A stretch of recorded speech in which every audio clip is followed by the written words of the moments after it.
Welcome to Look Behind the Look, the celebrated podcast that explores your favorite looks in film, television, and fashion history. Through conversations with the fashion world's elite and award-winning hair, makeup, and costume designers on sets around the world, you will see and hear exciting tales from behind the scenes, career origin stories, and tons of advice and tips. I'm your host, Tiffany Bartok.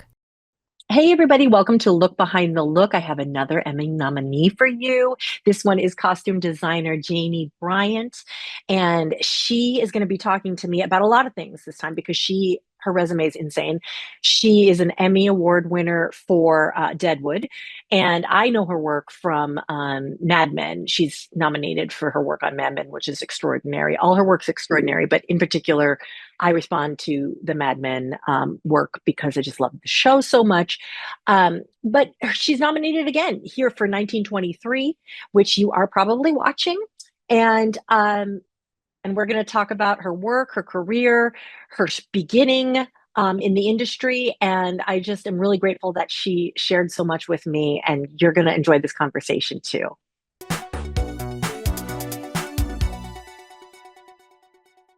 I am here with Janie Bryant. Hi, Janie. It's so nice to see you. And we're talking, you're an Emmy Award winner already, but we're talking about your nomination this year again for 1923.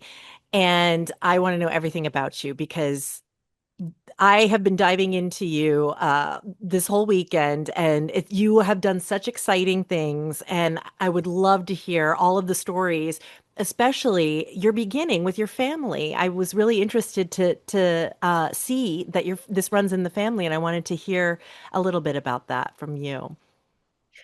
Um, well, are you speaking of when I learned how to sew or Yes. my my family being in textiles? I'm not. Yes, that's so interesting. You grew up, I'm sure, in like a wonderland of textiles, and that must have been the inspiration.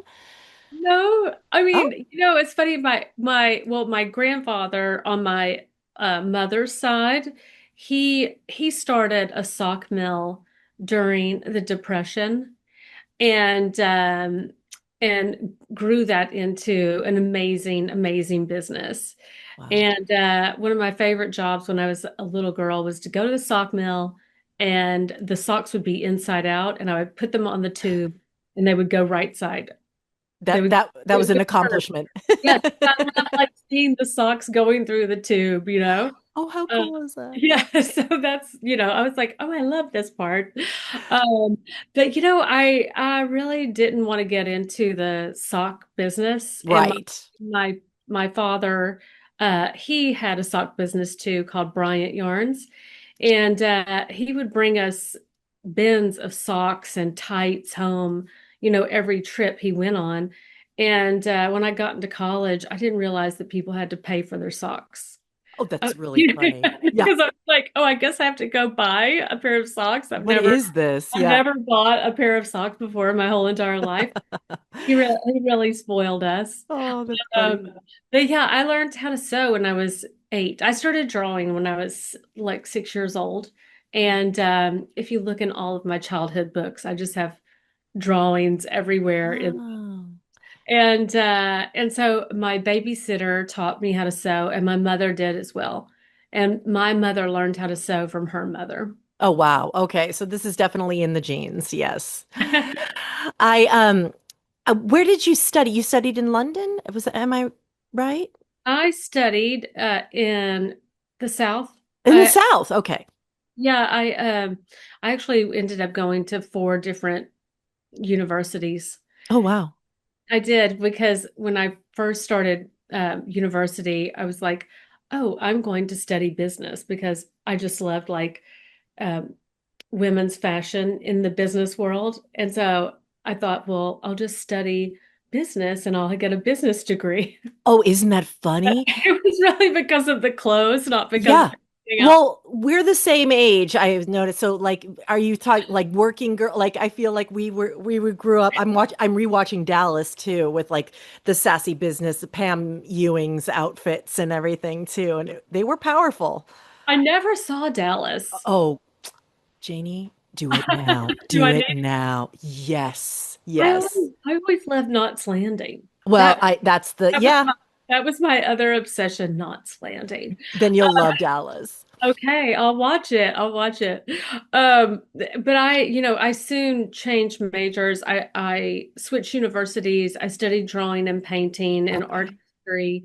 And then my friend who I lived in a complex in Atlanta at that point, and she was going to art school and told me about the American College for the Applied Arts, and that's where I graduated from. I got my BA from that university. Wonderful. Okay. So that's a very forward thinking to think about I'm glad that the suits got you into the business of it. That's probably contributed to your longevity in this career for sure, is knowing having some business sense, right? But you got Deadwood was that the breakthrough for you? Was that I should it? say my ascending sign is Capricorn, so that's where I really get my business That's sense. so funny. Yes, I'm a Capricorn as well. So Fourth sign is Libra, so I mean I have like both, balance. I guess so. But Yes. um so yes, I mean Deadwood, I had designed a show with David Milch in New York before he asked me to design Deadwood. Okay. Okay. And So you knew him and you guys had the same creative vibe, and that had him bring you to Deadwood. I mean, yes. I mean, the show that I designed for him was a contemporary show. The show before it was called The Big Apple, Hmm. and he uh, he was doing a period show, Deadwood, and called me and asked me if I would design that. So yeah. How exciting. Is you creating the vision with the creator? Is that the most exciting part? What is the most exciting part for you in a period piece like this? Because that's your thing for sure. You really nail these worlds, you know? How do you start that process of knowing what the world is going to be?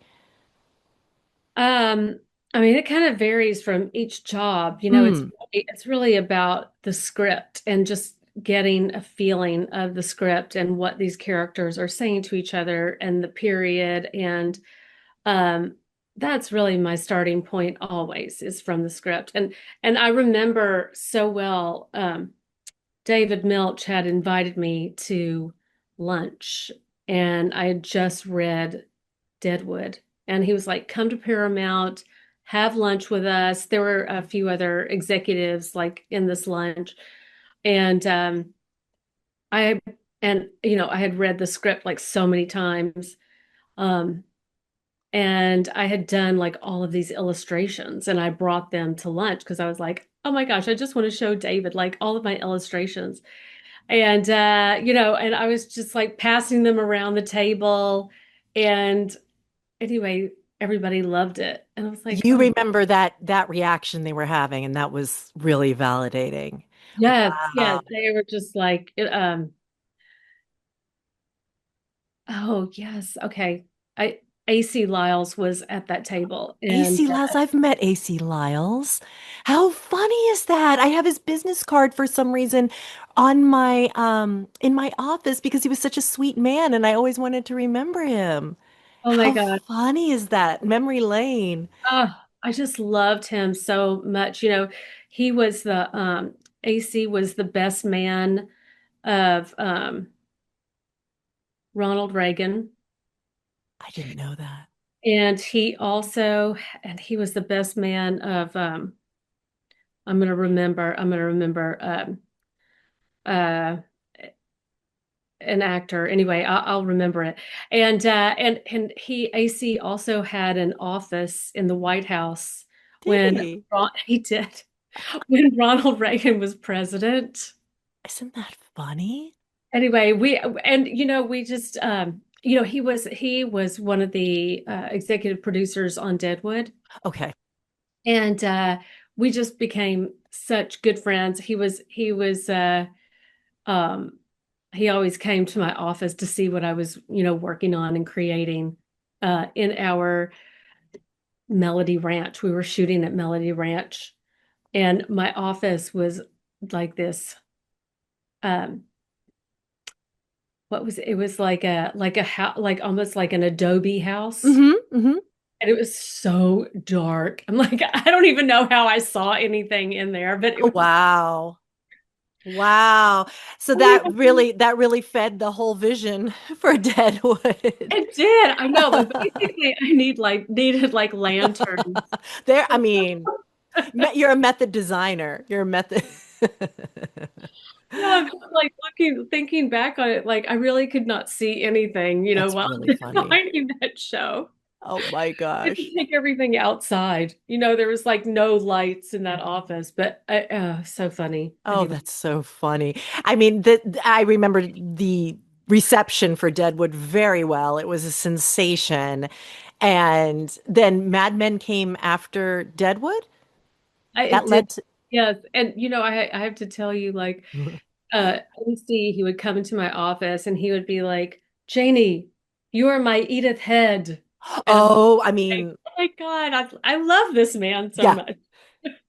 that's all you need. I That's know, all you need. I was like, thank you so much. That's the Emmy right there. I know, totally. Oh, Anyway, I miss him a lot. what do you think he recognized in you, especially? I I don't know. I mean, I guess because uh he loved my work on Deadwood, and Mm-hmm. I think Authenticity.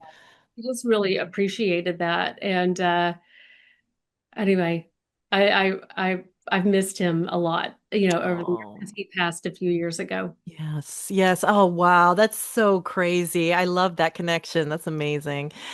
Um, so Deadwood was a huge success. You were the Edith head of the Western world here. I know. AC Lyles says so. Okay. He did. He did. He coined it. That's on your IMDb. AC Lyles Thank says you. so. Yeah, I love exactly. that. And then that led to the most iconic show in fashion, I mean, of our generation for sure, Mad Men, which you won the Emmy for. And I just would be remiss to not talk to you a little bit about that because it was, of course, one of my favorites and it was a sensation as well. And how was that building that world too? And it was very different from the dark one that you were used to for sure. And I know your old movies with your mother influenced a lot of the direction. So what was that creating like?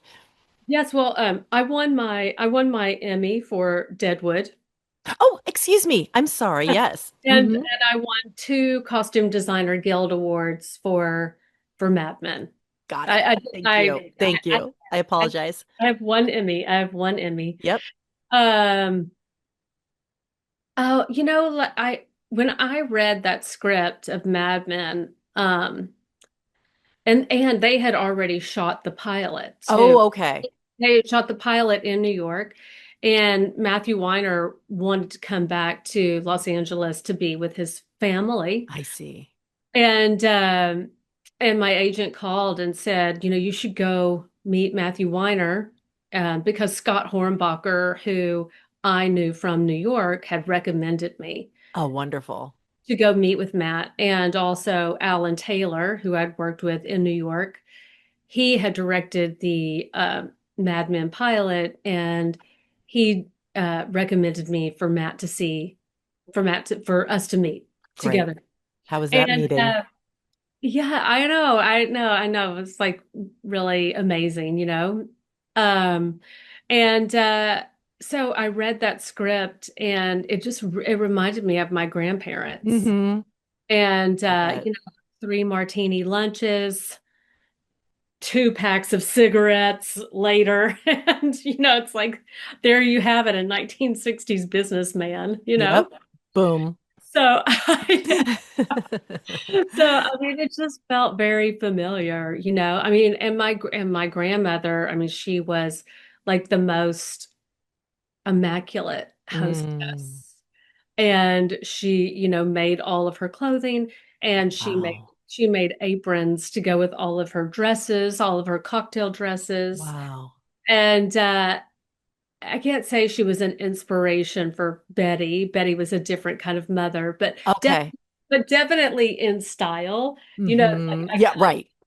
it was more, Betty was more uh like Grace Kelly, my grandmother, and other mixes of different characters, that Mhm. compiled into one. That was Betty Draper.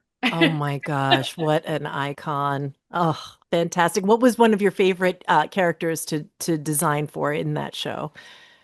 Um, Definitely Megan. Okay. She was like, I'm like, oh my God, you're like my spirit Oh, animal. wow. I love that. Yeah, I wasn't expecting you to say that. That's really, really interesting. I love that. It's like every time I would see um Jessica Paré, we would have like these amazing fittings, Oh, and cool. and I also I just loved that she was like the first character in Mad Men to wear a mini skirt. So, Right.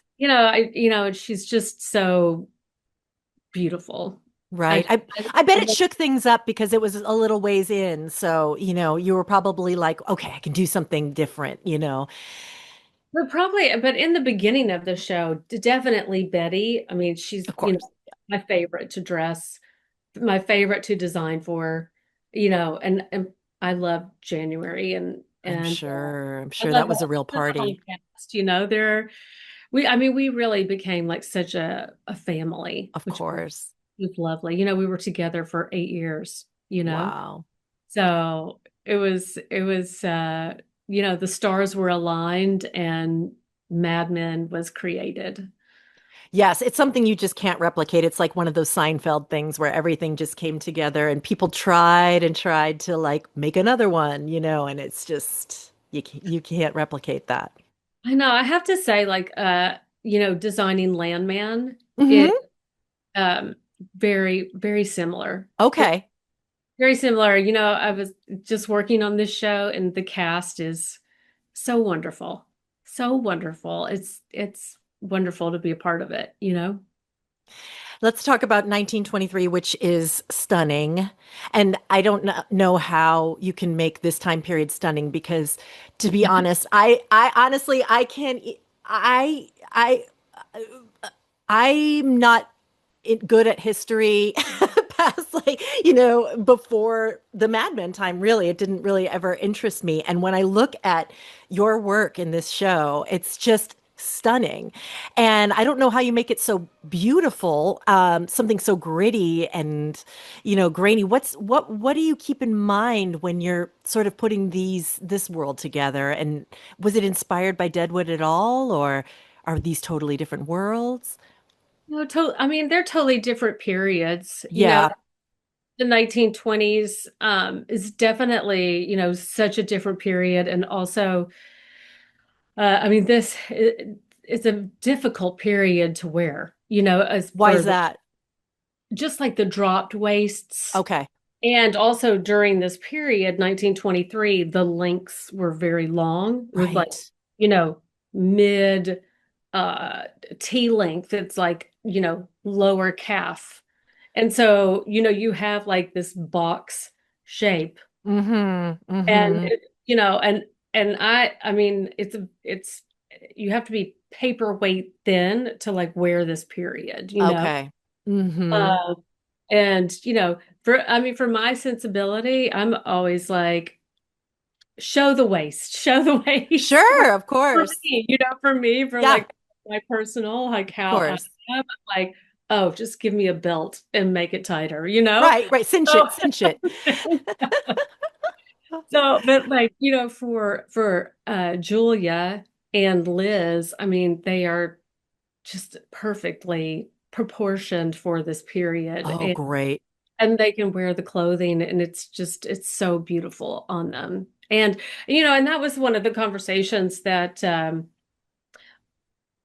well, let me back up. I really do love the 1920s. Mm-hmm.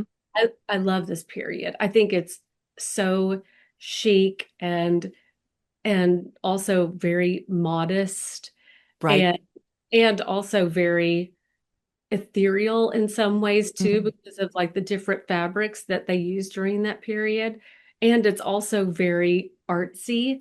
like you can see the workmanship like of the 20s on Right. That all makes sense. all yeah, it's like all the different fabrics. It's very just like there's so many details with like the fabrics that they were working with, chiffons and velvets and all these different fabrics that were used during this period. So it's a beautiful, beautiful period. Um Those fabrics sound very difficult to work with. And so are you buying the fabrics? You're creating all of these costumes and you're not buying vintage. What's happening? How are well, they yes, being built? yes, yes. So well, I design most everything for Hmm. the principal cast. Hmm. And then I rent things from different costume houses in Los Angeles, Hmm. Hmm. like Western Costume, American Costume, um, CRC, different costume houses around Los Angeles that are for the film and TV industry. But like a lot of the vintage clothing is torn Of course. Right, right, right, right, and like right, in disrepair. It's like no person can wear this garment. So right. we make a lot of things too in the shop. So Okay. Oh, yeah. it sounds like so much work. There's so many extras and so much detail. Like not one detail is overlooked. What are some of, oh, go ahead. I interrupted you.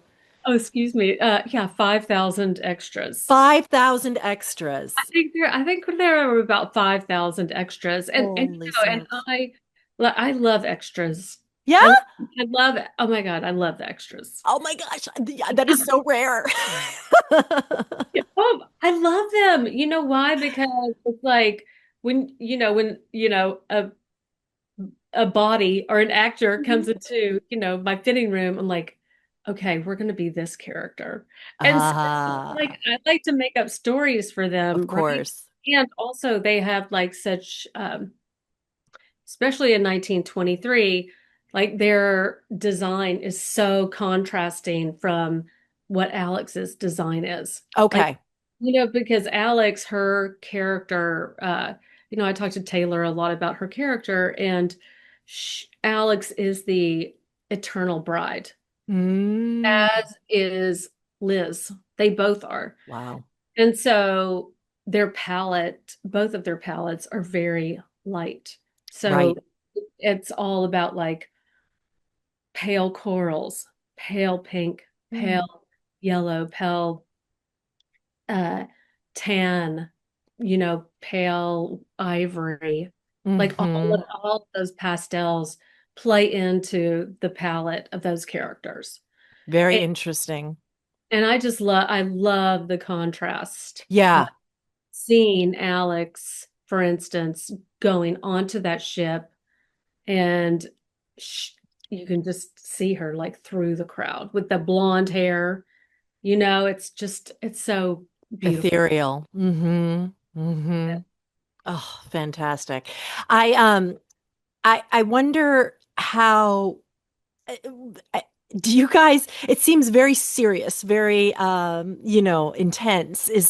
Are the days very intense? Do you find time to really let loose and can you remember a time like that that was more, I'm excited, this is going to be fun. This is we're going to have a good time. Or is that every day? You just make I us look like it's intense.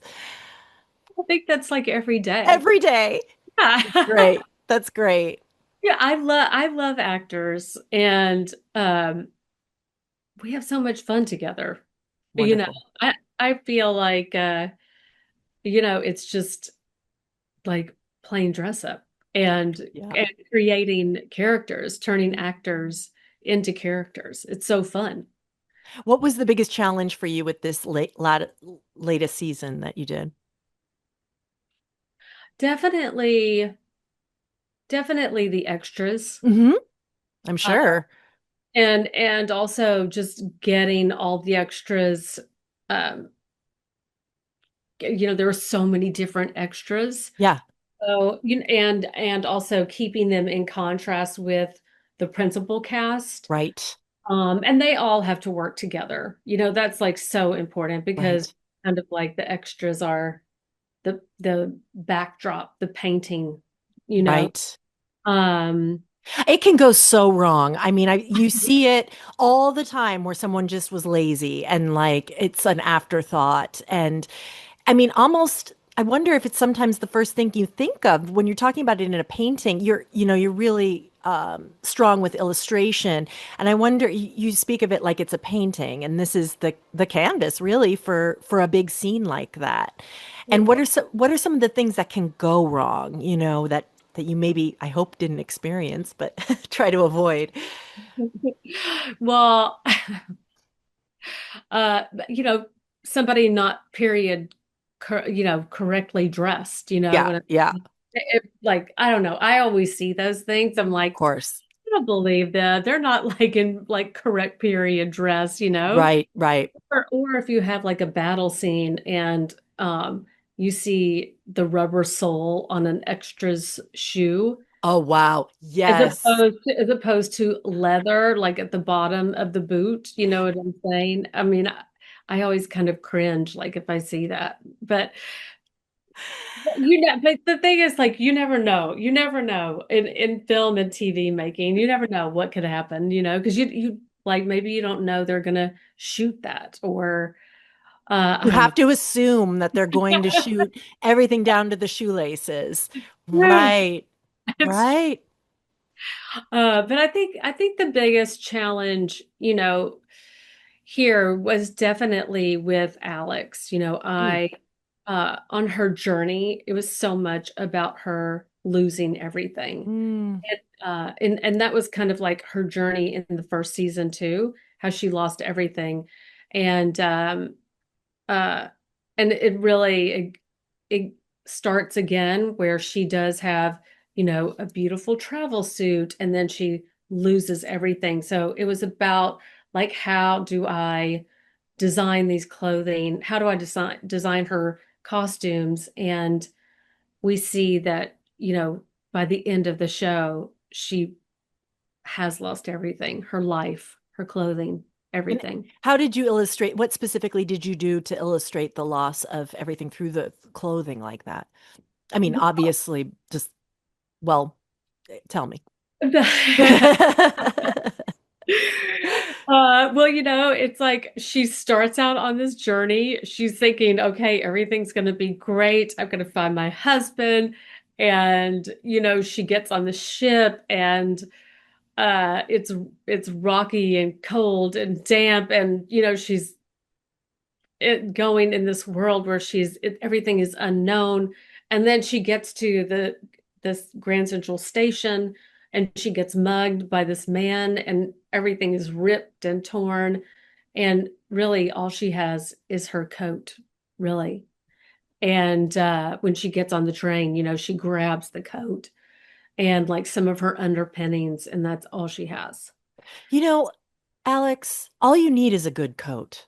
Don't you think sometimes you can look really rich in just a coat and a good lipstick, I feel like. It's the most economical thing to get. Well, I think she had both of those. It Yes. was a salvation. Yes. You can definitely keep up appearances. Nobody knows what you have on under that coat. I know. And thank goodness for Paul and Hillary, really, right? Right. Yeah. I know. I kept on, like, after I read the script, I kept on saying to Ben Richardson, our director, I kept on saying to him, like, I just think that Paul and Hillary are alcoholics because why would they want to help her? Why? And Oh, what's the answer? What was the answer? I Yes. still, I still think they were alcoholics, and they're Okay. like, "We're going to go on this journey." No, Right, right, right, right, right. Something to do. yeah, they're like, "We're wealthy. We'll just go on this adventure." Right, right. Uh, no, I think actually, uh, after seeing the story filmed, I was like, okay, they are like very wealthy. Hmm. They, want to help. They have good intentions. They're they're not. There are people like that out there, right? Like I feel like when I retire from life, I'll be like that. I'll just pick a wounded bird and go on a journey with them. raised your kids and you need some project. Just a project. Um, but tell me a little bit now that you're nominated, what kind of nominee are you? Do you get nervous? Do you block it out? Do you what style do you use to sort of mentally get through a time like this that can be really stressful for people or really fun for people? That's a great question.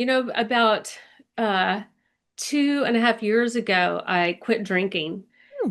And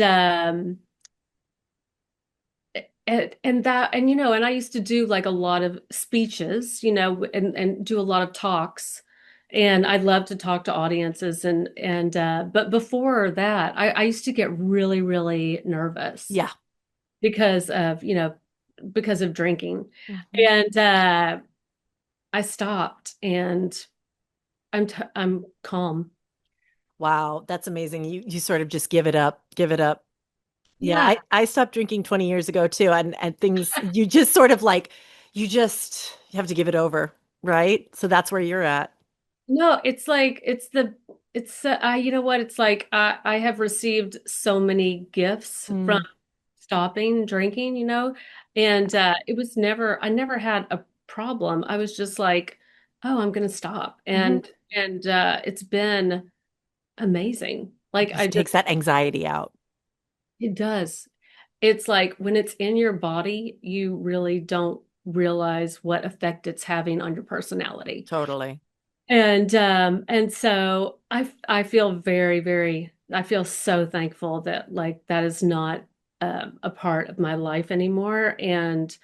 Um I don't know, I feel very calm. I think I'm that kind of Good. nominee. Yeah, I think I'm a calm nominee. it's the best kind to be. Taking that pressure off and knowing that I mean, so many amazing things are to come too for you. I mean, you are so busy. You're working on Landman now. Yeah. And anything else now that you're working on that we should know about and keep our eyes out for?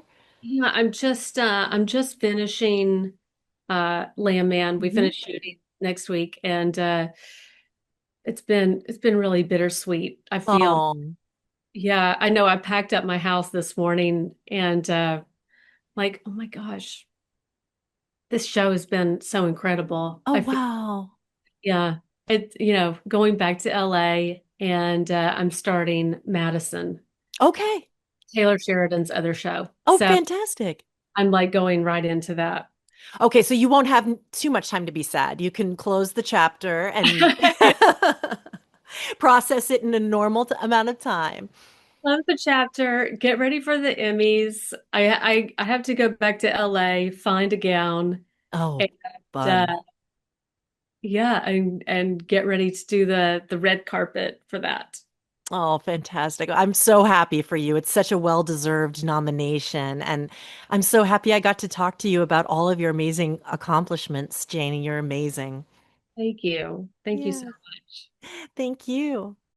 Look Behind the Look is a Vinyl Foot production, written by me, your host, Tiffany Bartok, produced by Jace Bartok, edited by Mugresh Thakor. If you're interested in learning more, find our video version on the YouTube channel, Look Behind the Look Podcast. There you can see rare photos and clips from our guests. And please follow us on Twitter at LookBehindPod and Instagram at Look Behind the Look. If you like the show, please rate, review, and subscribe. And tell your friends and spread the word. You can subscribe to us on iTunes or any podcatcher of your choice. Thanks for listening to Look Behind the Look.